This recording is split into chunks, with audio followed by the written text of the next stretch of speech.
What is up, ladies and gentlemen of the online Jamily? This, of course, here's Jamiroquai 2000 with another episode of the great moments in hashtag Jamir history.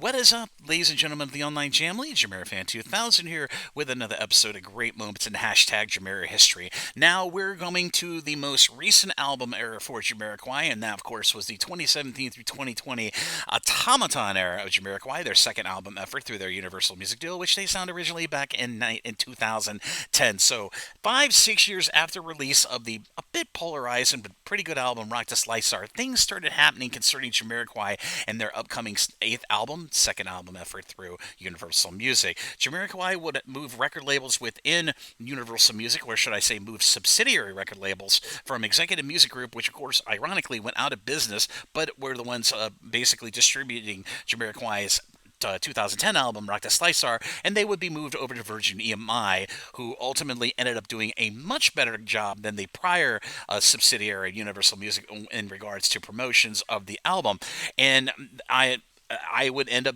pretty much that would be basically the album era where I really took a step forward in doing my own content creation on YouTube and all over social media, where I went to a music repertory, and many people in the Jamily don't know what a repertory is. Much like searching up any information online, there are music copyright repertories all over the internet, all over the world, that represent music copyright repositories of all major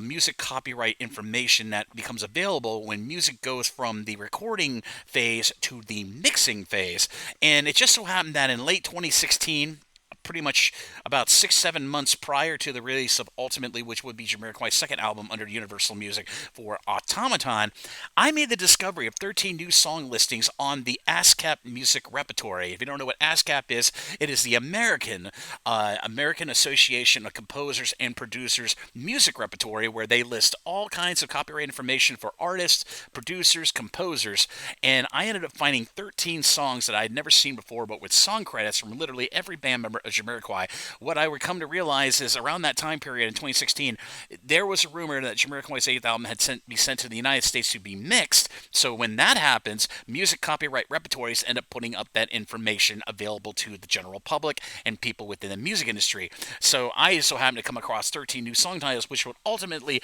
later on and of course I made discoveries in late August to September of 2016. It would turn out that that would be the track listing for Automaton. So if you'd like to see the pictures of those those screen caps I took from the ASCAP music repertory of those 13 song titles, which will ultimately become the track list for the album we would come to know as Automaton, the pictures will be in this video embedded to the left and right, and I'll be sure to put links to those pictures of the repertory listings down in the description area of this episode down below, so be sure to check that out in your own time. But as always, this is Jamiroquai 2000, and I'll see you again really soon with another episode of Great Moments in hashtag Jamir history.